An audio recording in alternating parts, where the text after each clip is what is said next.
Ok, bonjour ou bonsoir, je ne sais pas l'heure à laquelle vous regarderez cette vidéo, c'est encore et toujours Olivier Dunette, en direct de Magic the Gathering Arena, Magic l'Assemblée l'Arène en français, j'espère que vous allez bien. Nous sommes le samedi 15 novembre, il est 19h23 exactement, je rentre à la maison, j'ai envie de jouer à Magic comme tous les jours. Voilà, c'est mon kiff, mon violon dingue, ma marotte. Donc on continue la série de vidéos avec le deck Ange démon amplifié en intemporel. Donc intemporel, c'est-à-dire contre un joueur humain. J'espère commencer, j'espère avoir une bonne main.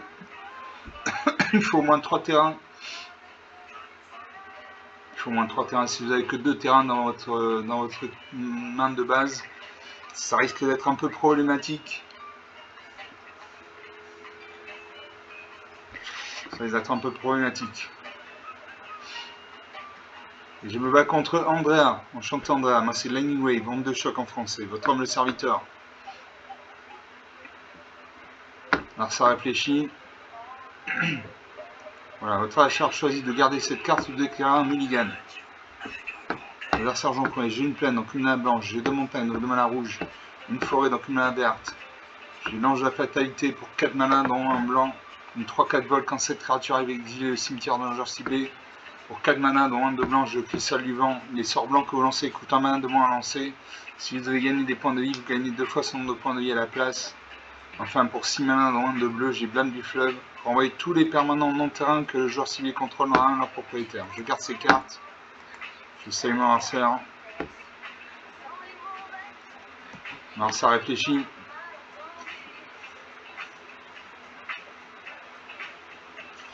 Il réfléchit. Il va voir sa main. Il pose un terrain engagé bicolore bleu-noir, donc il a un deck au moins bicolore bleu-noir. Je pose une plaine.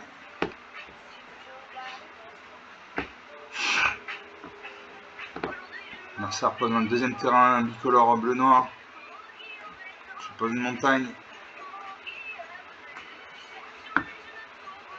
L'adversaire de jouer, il invoque la mine rugissante. Au début de l'étape de pioche de chaque joueur, si cet artefact est dégagé, ce joueur pioche une carte supplémentaire. Chaque joueur, très bien. Alors je pose un marais. Il faut que je me défausse d'une carte. Je vais me défausser de la montagne.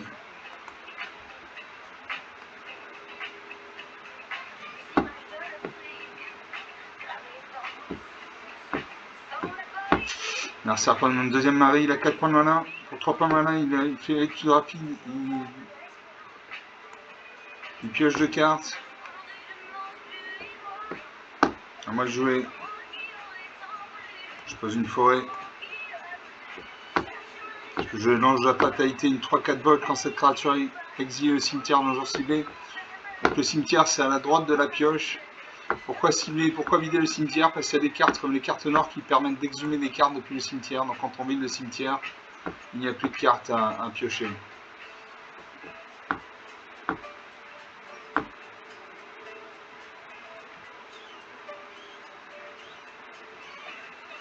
Un adversaire de jouer. Il détruit mon ange. Il a 3 points de main non engagés. Il fait étude rapide, il pioche 2 cartes. Il a 8 cartes en main. Il va devoir se défausser d'une carte. Une main c'est 7 cartes maximum. À part si vous avez une carte qui dit le contraire. Je pioche 2 cartes. Je pose une plaine.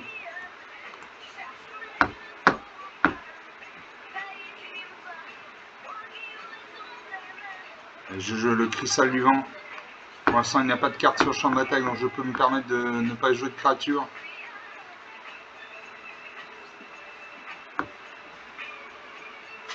Dans 22, la partie n'a toujours pas commencé. Le premier qui arrive à 0 point de vie, qui n'a plus de carte à piocher, perd la partie. Il a 41 cartes, j'en ai 235.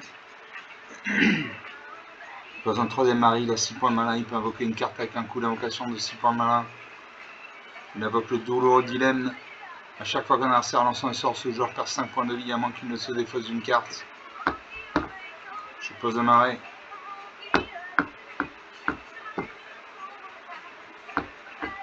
Je vais ligner l'espoir. Si vous devez gagner des points de vie, vous gagnez ce nombre de points de vie plus 1 à la place. Je vais me défausser d'une carte.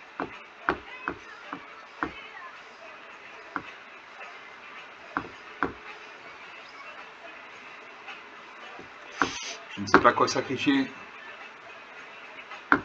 J'ai que des bonnes cartes.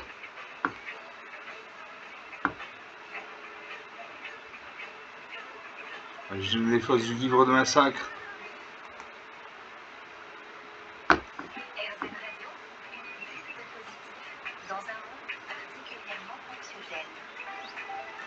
Un lanceur de jouer. Il pose un 7ème terrain, il a 7 points de mana. Pour 5 points de mana, il invoque Jitaxias, une 5-5. À chaque fois que vous lancez un sort non-créature avec une valeur de mana supérieure ou égale à 3, piochez une carte. Et pour 4 mana dans un bleu, exilez Jitalas, puis envoyez-le sur le champ d'attaque transformé sous le contrôle de son propriétaire. Ok, d'accord.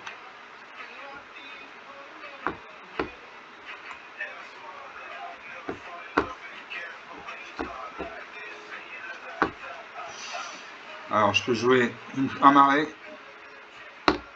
Là, je peux jouer Rêve du monde souterrain. À chaque fois qu'un adversaire pioche une carte, cet enchantement inflige une blessure au joueur. Donc ça, c'est une bonne carte. Je me défausse d'une île. Non, je me défausse d'une plaine.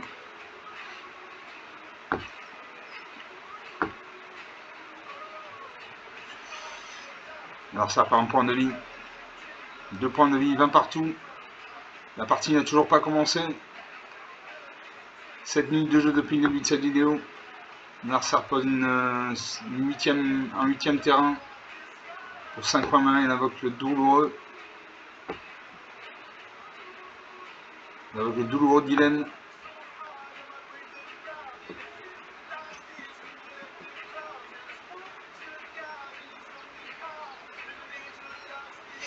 À 18, il devra attaquer. Il attaque. Je n'ai pas de créature pour bloquer. 15 à 18. 3 points d'écart.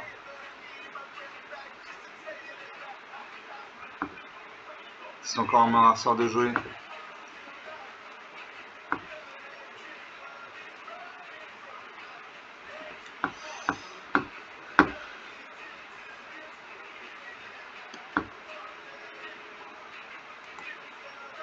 Je pioche 2 cartes.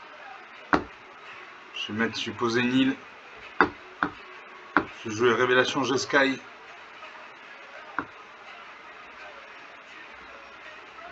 Barrissement de mammouth. Concurrence assoiffé de sang. Une vol contact mortel. À chaque fois un adversaire perd des points de vie, il gagne autant de points de vie. Allez, je joue ça. Je vais me défausser d'une carte.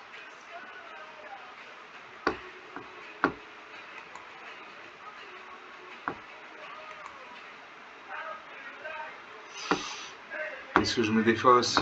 Je me défausse du blâme du fleuve. Je me défausse du blâme du fleuve. Donc douloureux dilemme, c'est une grosse carte, une carte très puissante. On a 2-5-5 sur le champ de bataille. 19 à 17. 19 à 16, 23 à 16. Soit il attaque, il perd sa créature, soit il n'attaque pas. Au prochain tour, j'attaque. Il évoque la duplication extravagante.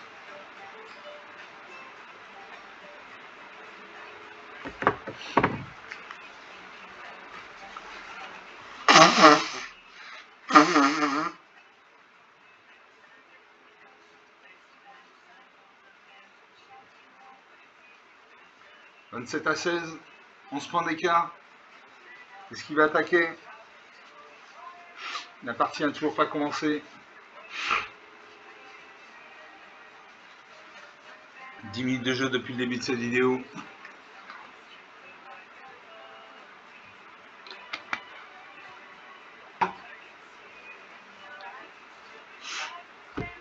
Là, ça réfléchit encore. Un sablier va se mettre en route s'il réfléchit trop longtemps.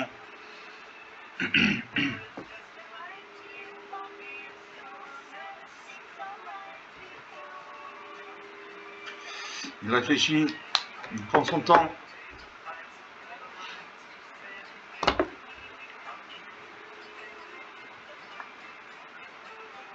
Il prend son temps, un sablier va se mettre en route.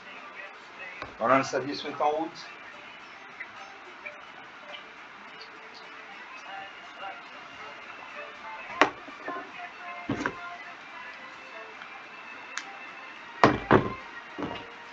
À moi de jouer.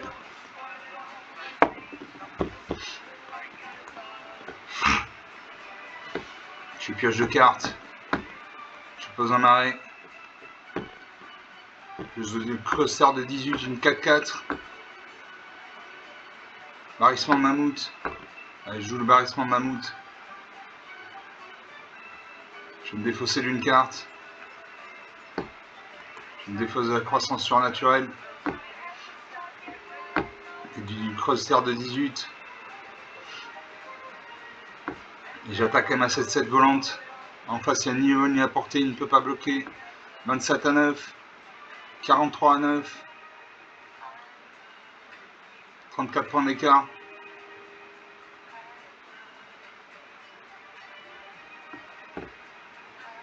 Alors ça avec un douloureux dilemme.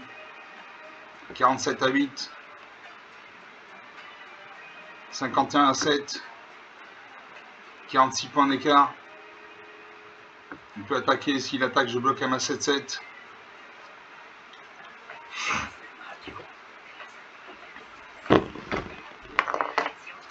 Donc, lors de Domoncule, une 2-2, à chaque fois que vous piochez votre deuxième carte chaque tour, créez un jeton qui n'est une copie de cette créature. Ouais. Il concède la partie, très bien. 51 à 7. Ça fait 46 points d'écart. 12 minutes de jeu, une longue partie. Donc il a eu des cartes, il a eu surtout douloureux dilemme dans 3 exemplaires. À chaque adversaire lance un sort, ce joueur perd 5 points de vie à moins qu'il se défausse d'une carte. Donc ça, je vais le marquer dans mon petit carnet.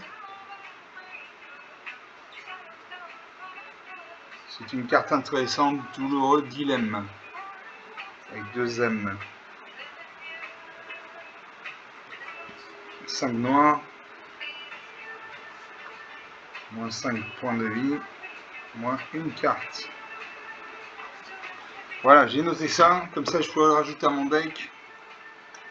On va faire une 3e partie. Donc sur 2 parties, si je dis pas de bêtises, une de perdue, une de gagnée, je ne suis pas sûr. J'ai déjà oublié.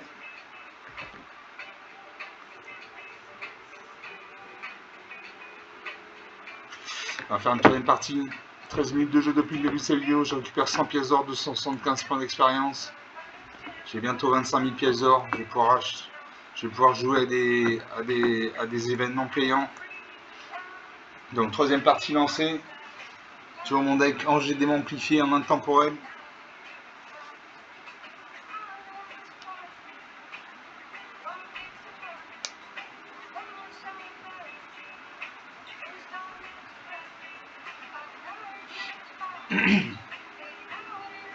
On attend. Et je me bats contre Sean Solo. Enchanté Sean Solo. Moi c'est Lightning Wave. Onde de choc en français. Alors sergent premier, j'ai une montagne, donc une mana rouge. J'ai 2 forêts, donc 2 mana vertes.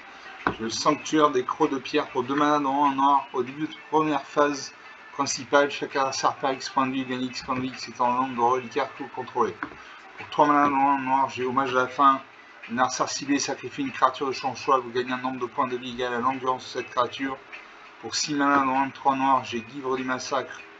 Une 6-5, quand cette créature arrive, les créatures que l'adversaire contrôle gagnent moins de mana jusqu'à la fin du tour. Et pour 6 mana dans un 2 noir, j'ai Liliana Gérard de la Froid. Est-ce que je garde ces cartes?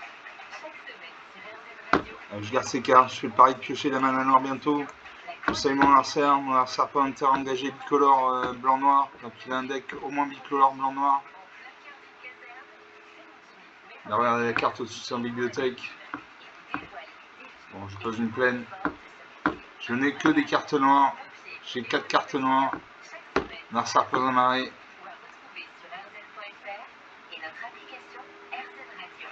Je pose un marais.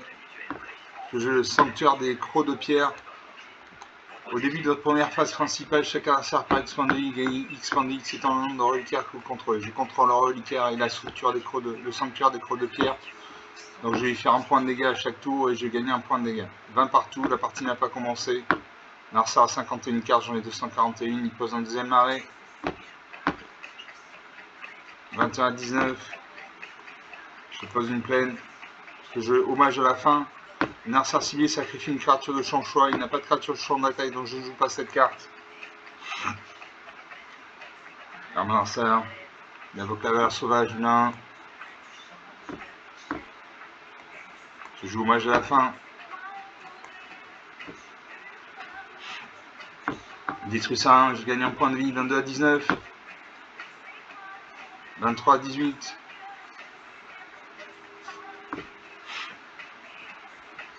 Narsa pose un troisième arrêt, il a 4 points de mana, il peut invoquer une carte avec un coup d'invocation de 4 points de mana. Que va-t-il sortir le chapeau, on ne sait pas. Il invoque le gardien de la porte de Malakir, une 2-2. Quand cette créature arrive, si elle a été kickée, un joueur sacrifie une créature de son choix. 24 à 17. Je pose une forêt.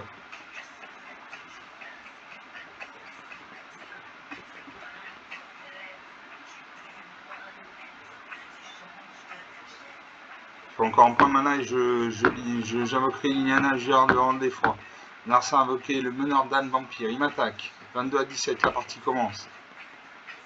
23 à 16. Il a invoqué le meneur d'âne vampire, une 3 de vol. Cette créature ne peut pas bloquer. Quand cette créature arrive, renvoyez une carte de créature civile depuis votre cimetière dans votre main. Il a récupéré la valeur sauvage. Bon, à moi, je pose une forêt ou une montagne. Une montagne. Je peux jouer le prêtresse du fleur maraude. Une 3-2. À chaque fois que vous gagnez des points de vie, chaque joueur perd un point de vie. Je joue ça.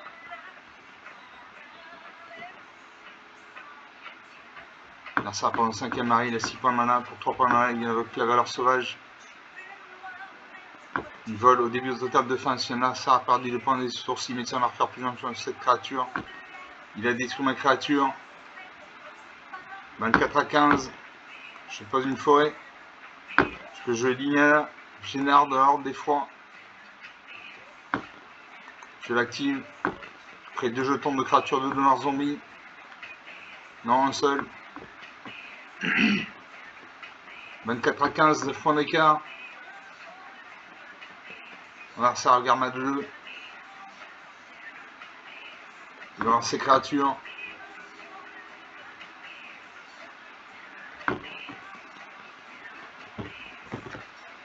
Il réfléchit longtemps, il prend son temps.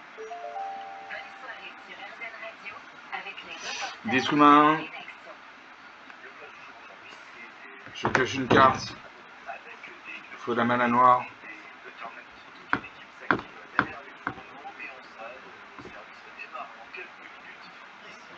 25 à 14. Je pose une plaine. Je lance un serre une 4-4 bol vigilance.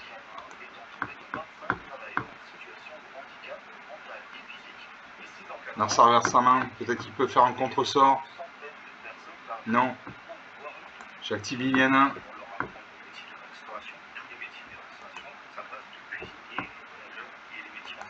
Ouais, je vais sacrifier.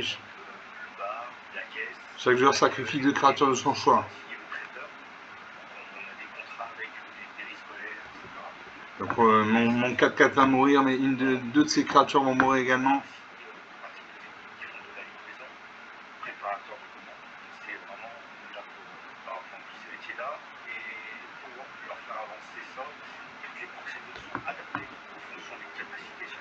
Là, ça va sacrifier 2 de ces créatures. Voilà, il reste à 5-4 vols.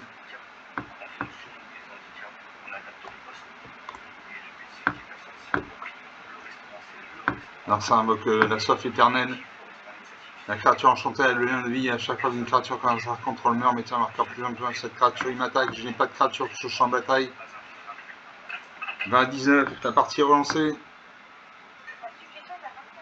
21 à 18, je pose un arrêt. Je peux jouer la guilde du massacre.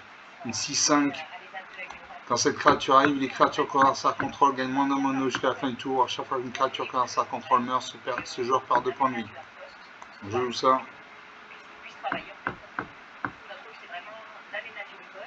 Une 6-5.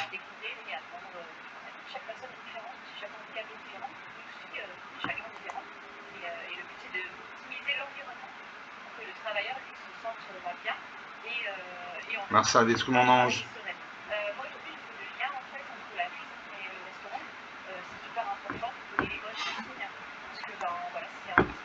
Je ferai un jeton de créature de Nord Zombie. Liliana passe à 4 points de vie.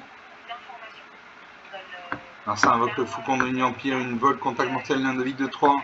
Il attaque mon Planeswalker. Mon Planeswalker meurt. 22 à 23. Je pose une forêt. Je le creuseur de 18. Quand cette créature arrive, elle endure 3. J'ai créé un jeton de créature 3. Je n'attaque pas en face, il y a une 2-3 qui bloquerait ma créature et qui la détruirait sans que je détruise sa créature, donc je n'attaque pas. Magic, c'est pas un jeu où on attaque à tous les coups. C'est faux, il faut réfléchir, c'est pas un jeu de bourrin. Alors ça fait un droit dans la gorge. On attaque avec ces 2 créatures actives, 13 à 23, 13 à 32, la partie est relancée. Je pose un arrêt. Je joue Splendor irrésistible. Une très bonne carte. Les créatures que le joueur enchanté contrôle perdent toutes leurs capacités étant d'une force et une endurance de base de 1-1. Le joueur enchanté ne peut pas activer de capacités qui ne sont pas des capacités de mana ou des capacités de loyauté. Donc ça c'est une très bonne carte. Je signe mon adversaire. Ces 2 créatures vont passer à 1.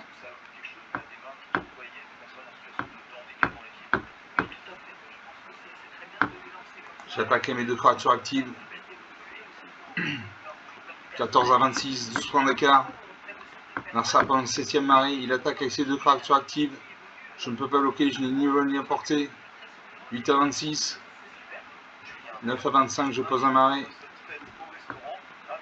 Je continue d'attaquer. 9 à 20. Narsa m'attaque 3 à 20, 17 points d'écart, c'est très difficile pour moi de revenir. 4 à 19, je pose un marée. Je vais allumer le flambeau, chercher dans la bibliothèque jusqu'à 2 cartes de Planeswalker, révéler les mettez dans votre main puis mélanger. Donc je joue ça, ça me sauvait la vie. Ça me sauvait la vie, j'ai pioché Eugene, l'œil des tempêtes. L'ordinateur est en train de chercher dans la bibliothèque des cartes de Planeswalker. Je pioche Eugene, l'œil des tempêtes. Et Elspeth, tueuse de tempête. Est-ce que je peux jouer Eugene? Je peux jouer Eugene très très bien. Je exile un permanent. J'exile ça 5-5. Il n'y a plus qu'une 1 sur le champ de bataille. Je l'active, je gagne 3 points de vie, je pioche une carte, 7 à 19, 12 points d'écart. J'attaque à mes 2 créatures actives, j'y fais 5 points de dégâts.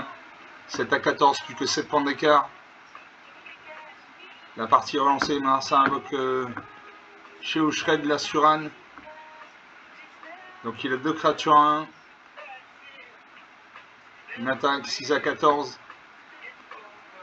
7 à 13. Et maintenant ça concède la partie, très bien. 24 minutes de jeu depuis le début de cette vidéo. 7 à 13. 6 points d'écart. J'aurais pu remonter, j'avais Eugene avec des tempêtes qui me permettait de gagner 3 points de vie, de piocher des cartes. Donc sur 3 parties, une de perdue, 2 de gagnées je crois.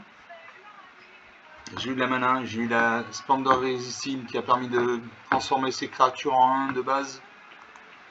Donc sur 3 parties jouées, si je dis pas de bêtises, une de perdue, 2 de gagnées.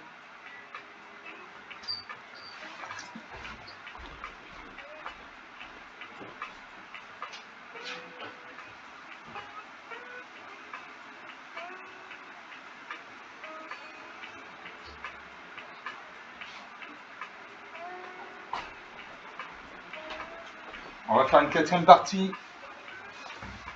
Je récupère 600 pièces d'or et 25 points d'expérience. On fait une 4ème partie.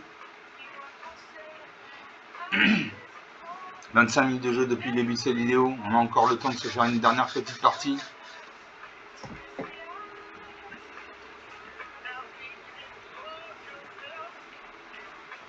Je joue contre Maxima Dileo. Enchanté, Maxima. Allez, je commence avec 3 terrains. Parfait, très bien, merci la machine.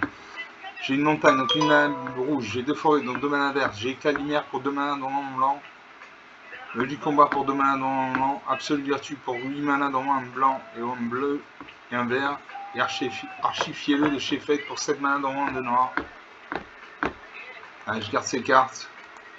J'ai fait le pari de piocher de la mana noire et de la mana blanche dans les tours qui viennent. C'est un pari. C'est un pari. Je sais mon adversaire. Je pose une forêt.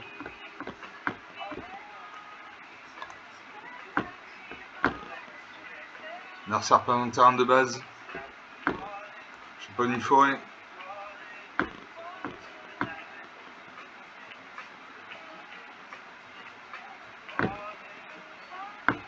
Je l'archifier-le. Je peux le recycler. Allez, je le recycle. J'ai pioché une carte. J'ai pioché l'accueil d'Aljani. L'adversaire prend un deuxième terrain incolore.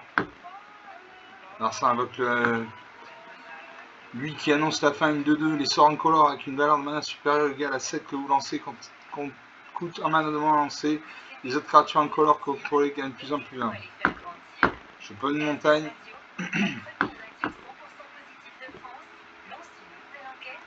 Je joue le fléau de bas sauvage. Je paye 2. C'est une 2-2. C'est une 2-2. À mon adversaire de jouer. Pose un terrain incolore. Il a un deck incolore. Il évoque le fléau éternel, une 4-4. Vous pouvez lancer cette carte depuis l'exil. Quand cette créature devient la cible d'un sort ou d'une capacité qu'un adversaire contrôle, exiler cette carte. Je pose un marais. Et je n'attaque pas parce qu'en face il y a une 4-4 qui détruit ma 2, donc je n'attaque pas. Alors, Magic, c'est pas un jeu où on attaque à tous les tours, c'est pas un jeu de bourrin, c'est pas vrai. Alors, ça prend un 4ème terrain incolore, il a 4 points de mana. Il attaque ici à 4-4, je ne bloque pas. 16 à 20, la partie commence. Je pose une montagne. J'attaque à ma 2-2, il devrait bloquer avec sa 2-2 ou encaisser. Il a 20 points de vie, il peut se permettre d'encaisser. Alors, il encaisse 16 à 18.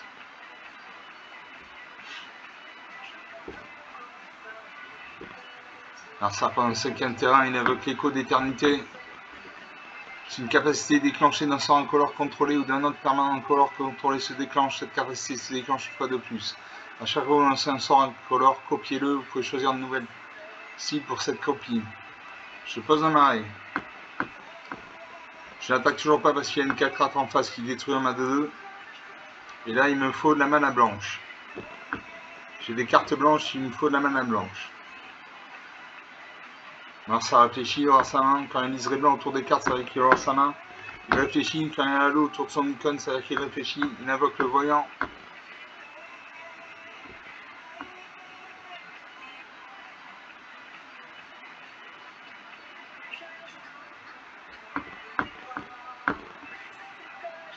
Il exile une de mes cartes. Il exile une deuxième de mes cartes.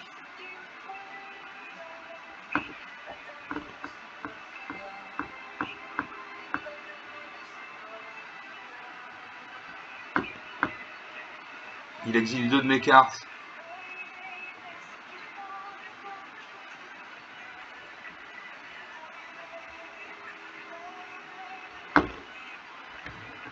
Je vais marquer cette créature pour moi.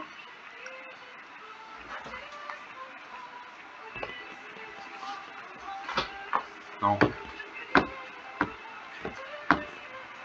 Suivant.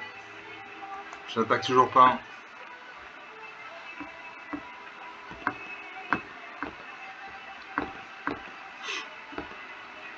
Alors ça prend un terrain incolore encore. 16 à 18, il a 4 créatures de champ de bataille, 2, 5, 5, une 4, 4, une 2, 2.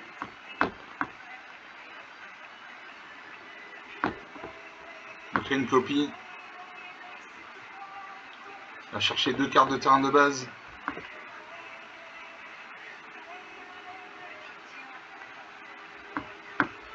Donc il a un deck incolore. Hein. Moi, je suis pas amarré. Je ne peux toujours pas, je m'écarte, je n'attaque pas. La partie est mal engagée, 16 à 18. Alors ça a 75 cartes dans sa bibliothèque, j'en ai 235. Il a 6 et 3, 9 terrains. Il sacrifie une créature, il cherche dans sa bibliothèque 2 cartes de terrain. Donc là, il suffit suffisamment de terrain pour invoquer n'importe quelle carte. Il a une dizaine de terrains.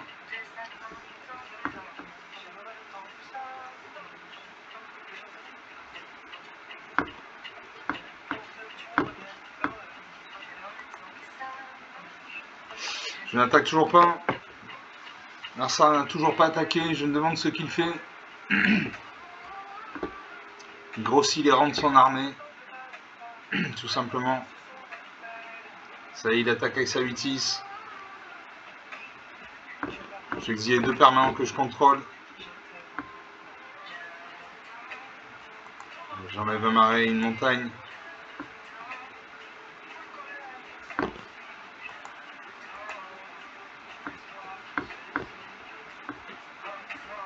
Il a un deck très bien construit. Je bloque sa 8-6 à ma 2-2.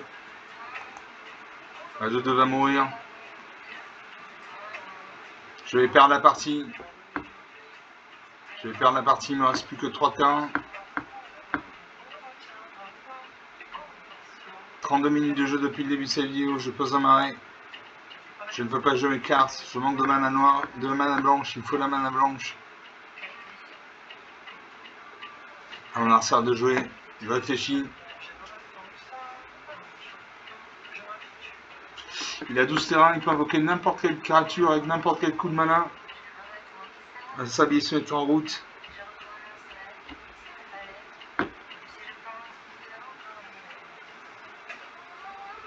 L'adversaire reverse sa main. Il invoque le Vanneur du vide, une 11-9.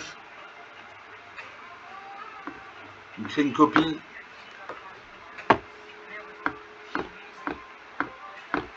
Suivant. Toujours 16 à 18, il a 2, 4, 6, 8 créatures sur le champ d'attaque, donc 2, 12, 10, 2, 8, 6, 2, 8, 5. Là, il peut me finir. Il peut me finir. Il faudrait ruer d'effroi. Une dissimulation mortelle pour détruire toutes ces créatures. Je pose une plaine. Je change la vitalité, une 2-2 vol. Ça ne suffira pas à le contrer.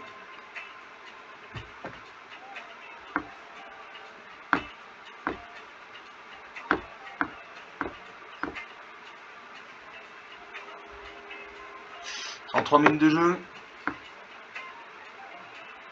Est-ce qu'il attaque? Je me défausse de 2 permanents.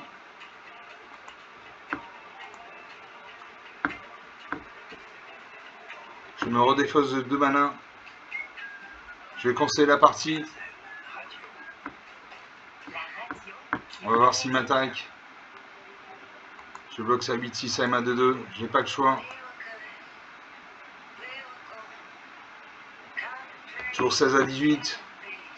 Il me reste 5 terrains. Je ne peux pas jouer. Allez, je continue. Je pourrais conseiller la partie, mais je continue. Je vais voir ce qu'il fait comme tactique. S'il continue à grossir son armée ou s'il attaque.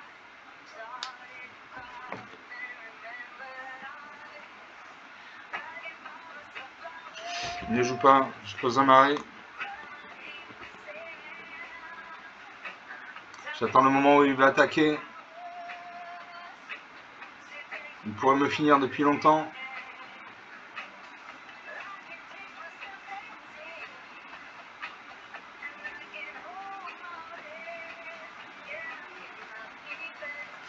Il n'attaque toujours pas.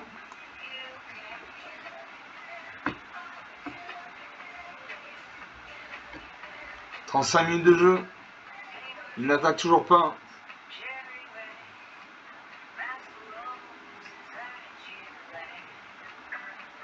Il m'a infligé point de dégâts 14 à 18.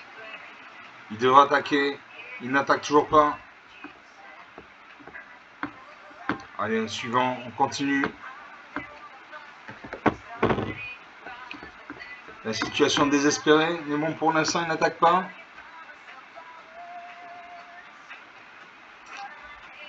On m'a fait perdre des terrains.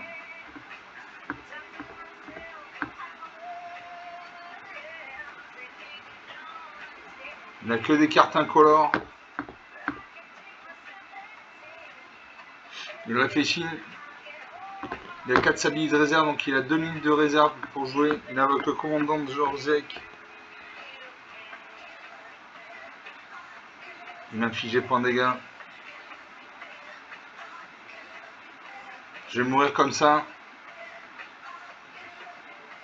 Ouais, je meurs.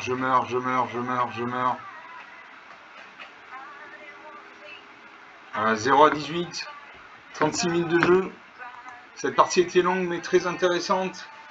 Il avait 2, 4, 8, 10, 12, 14, 16, 18. Il avait 20 créatures sur le champ de bataille. Que des créatures incolores. Voilà, que des créatures incolores. Il a eu de la mana. Il a eu surtout le écho d'éternité qui lui a permis de copier des sorts.